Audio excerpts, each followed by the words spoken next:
Bismillahirrahmanirrahim. Alhamdulillahi hamdan katsiran tayyiban mubarakan fih kama yuhibbu rabbuna wa yarda. Asyhadu an la ilaha illallah wahdahu la syarika lah wa asyhadu anna Muhammadan abduhu wa rasuluhu la nabiyya ba'da. Amma ba'du. Wa qala Allah ta'ala fil Qur'anil Karim, ya ayyuhallazina amanu taqullaha haqqa tuqatih wa la tamutunna illa wa antum muslimun. Wa qala يا أيها الناس اتقوا ربكم الذي خلقكم من نفس واحدة وخلق منها زوجها وبث منهما رجالا كثيرا ونساء واتقوا الله الذي تساءلون به والأرحام إن الله كان عليكم رقيبا وقال يا أيها الذين آمنوا اتقوا الله وقولوا قولا سديدا يصلح لكم أعمالكم ويغفر لكم ذنوبكم وَمَا يُطِعِ اللَّهَ وَرَسُولَهُ فَقَدْ فَازَ فَوْزًا عَظِيمًا. Jamaah rahimani wa rahimakumullah. Insyaallah kita akan lanjut pembahasan kita mengenai fikih hutang piutang. Secara khusus kita membahas hutang piutang di dalam internal keluarga. Hutang dari hutang suami, apakah istri wajib membayarnya, atau hutang istri, apakah suami wajib membayarnya, atau hutang orang tua, apakah anak wajib membayarnya. Tiga kondisi ini sudah kita bahas, kita kupas secara tuntas. Tersisa dua pembahasan lagi, yaitu hutang suami kepada istri atau hutang istri kepada suami. Ini bagaimana Islam memandangnya. Sekali lagi, kalau kita berbicara masalah hutang di dalam internal keluarga, maka yang jadi sorotan, hal yang sangat atau harus kita perhatikan adalah masalah nafkah. Ini masih bagian nafkah atau di luar nafkah.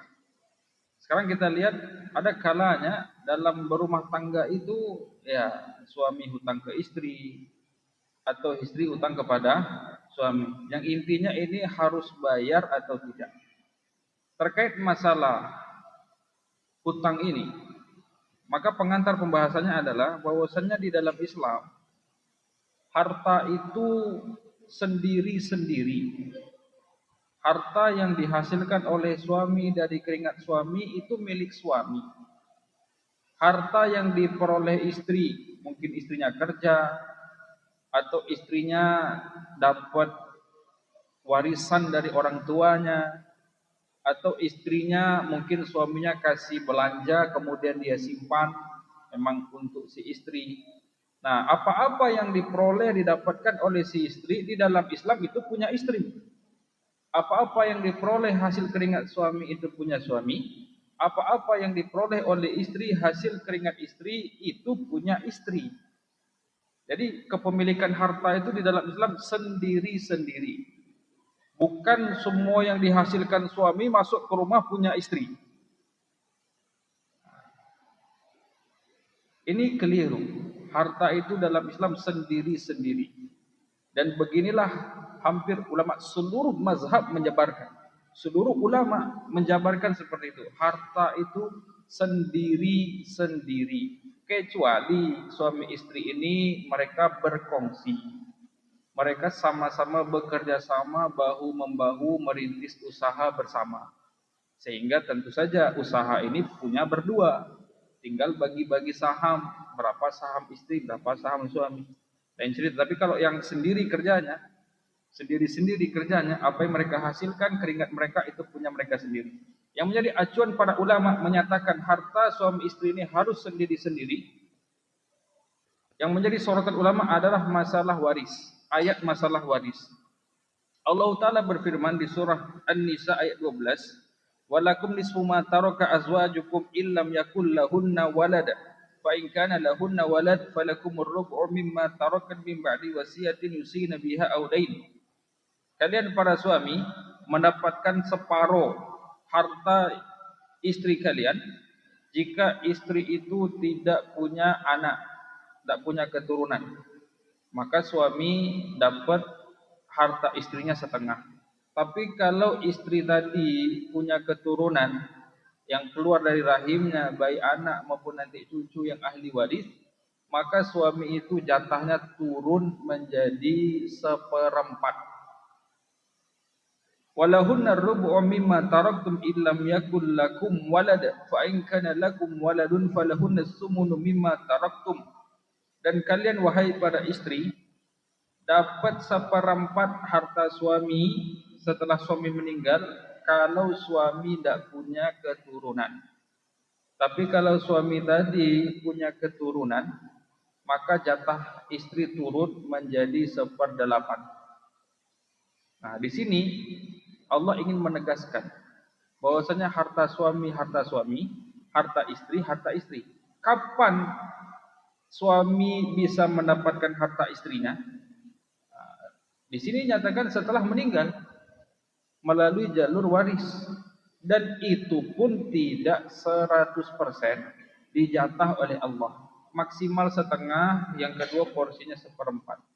Sebaliknya, istri pun di ayat ini ditegaskan oleh Allah Ta'ala, istri pun baru boleh mencicipi atau menguasai harta suaminya setelah suaminya meninggal, itu pun dapatnya dijatah maksimal 1/4. Tapi kalau suami punya anak itu 1/8. Jadi tidak ada ceritanya suami meninggal tiba-tiba seluruhnya dikuasai istri 100%, tidak ada. Paling banyak itu 1/4. Normalnya kalau mereka punya keturunan cuma 1/8. Dan perhatikan, ini pun setelah kematian pasangan.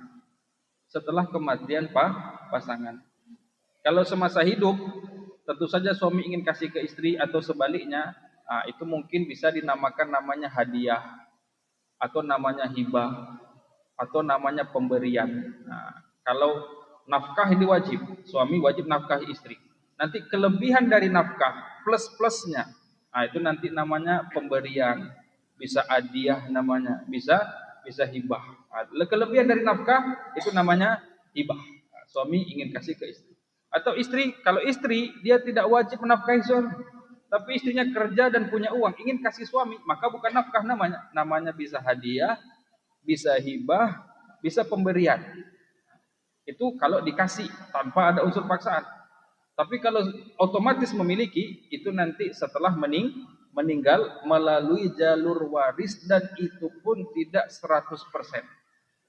Jadi dipahami dalam Islam, harta suami punya suami, harta istri punya istri.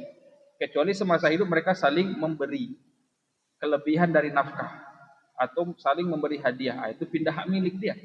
Tapi kalau tanpa ada unsur memberi, maka nanti ada metode dua, yaitu setelah kematian melalui jalur waris. Ini didudukkan dulu, harta sendiri-sendiri. Karena di antara banyak sekali kasus waris yang sampai ke saya, banyak sekali di Indonesia ini. Itu nanti yang meninggal, Ustaz, bapak kami meninggal, punya banyak aset. Tapi ini dulu belinya berdua, belinya patungan, rumah patungan, mobil patungan, tanah patungan. Ini gimana bagi warisnya?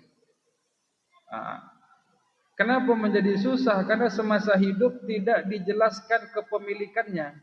Padahal dalam Islam sendiri-sendiri. Rumah patungan, oke, patungan tidak masalah. Tapi persentasenya berapa? Suami berapa persen? Istri berapa persen? Belum lagi perabotannya, yang punya nilai komersil, yang punya nilai ekonomis. Karena nanti semua menjadi waris. Katakanlah kalau persentasenya 50-50. Suami istri patungan 50-50%, dananya menjadilah sebuah rumah. Demikian juga furniturnya. Maka kalau suami meninggal, maka 50% rumah beserta isinya itu menjadi aset waris. 50%-an lain tidak warisan karena istrinya masih hidup. Maka ini harus didudukkan, kalau itu jadi sengketa. Menjadi sengketa. Nah, poin selanjutnya, ini yang pembahasan kita. Masalah hutang lagi. Kalau sudah kita dudukkan, suami itu punya harta sendiri, istri punya harta sendiri, kepemilikan sendiri-sendiri. Semasa hidup kalau terlanjur bikin rumah bareng patungan, beli kendaraan bareng patungan, atau merintis usaha berbarengan patungan, punya kebun patungan, maka semasa hidup kita harus tegaskan akadnya. Jelaskan saham kepemilikannya. Ini punya siapa, berapa persen. Ini punya siapa, berapa persen. Ini punya siapa, berapa persen. Biar nggak timbul sengketa nanti. Pembahasan kita sekarang hutang di dalam rumah tangga. Istri hutang kepada suami atau suami hutang kepada istri. Dibayar atau tidak? Keterangan para ulama, kalau di luar nafkah dan itu adalah hutang, maka hutang tadi dibayar. Maka kalau suami hutang kepada istri, dibayar. Istri hutang kepada suami, itu pun dibayar. Kecuali semasa hidup diputihkan hutangnya. Karena hutang ini nanti mempengaruhi masalah warisan. Ini bisa mempengaruhi masalah warisan. Kalau meninggal masih menyisakan hutang, berarti masih ada asetnya, masih ada harta mayit di tangan orang. Dan itu ditegaskan harus dibayar. Maka diperhatikan. Karena ini juga harus jelas. Kadang ada suami, mungkin istri punya tabungan emas, dipakai sama suami untuk modal usaha. Kemudian usaha tadi berkembang, mungkin dari emas 20 emas, berkembang usaha tadi sampai miliaran. Ini kalau tidak punya akad, ini bingung. Itu suami make emas istri ini akadnya hutang atau akadnya investasi, istri selaku investor pemodal. Ini bingung karena konsekuensinya berbeda. Kalau akadnya hutang, suami pinjam 20 emas kepada istri. Kemudian dari 20 emas tadi sudah menjadi miliaran nilai asetnya. Kalau itu hutang, maka suami cukup membayar 20 emas saja. Dan dia bisa kawin lagi. Karena sudah jadi orang kaya. Karena sudah jadi orang kaya. Dari 20 emas, karena hutang. Hutang 20 emas bayar. Tapi kalau itu investasi, dek, emasnya dipakai ya. Oh iya, ini putar untuk usaha. Ternyata yang dipahami atau akadnya adalah permodalan.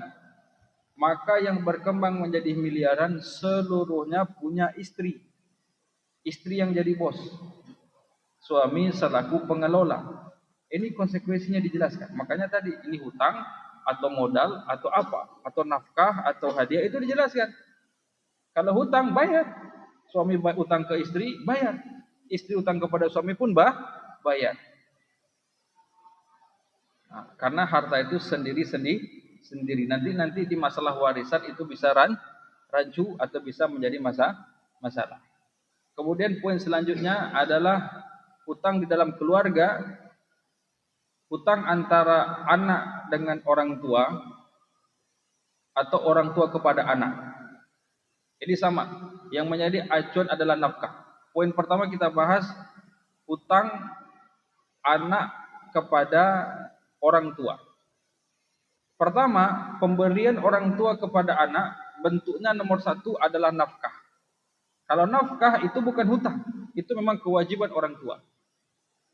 Yang kedua, bentuk pemberian orang tua kepada anak adalah hadiah atau hibah. Ini di luar nafkah. Dan ini tidak dikembalikan. Kemudian baru yang ketiga, waktunya habis ya. Yang ketiga ini terakhir. Yang ketiga ada bentuknya. Anak ini meminta harta orang tuanya di luar nafkah dan di luar hibah. Itu biasanya adalah hutang. Mungkin minta bantu buka usaha dan satu lain hal. Nah, hutang seperti ini, kesimpulan para ulama, ini dibayar. Karena ini kalau bapak meninggal, itu mempengaruhi harta warisan. Nah, ini akan kita rinci di pertemuan selanjutnya. Wallahu a'lam, wallahu a'lam. Wa sallallahu ala nabiyyina Muhammad wa ala alihi wa sahbihi ajma'in. Wa akhiru da'wana alhamdulillahi rabbil alamin. Assalamualaikum warahmatullahi wabarakatuh.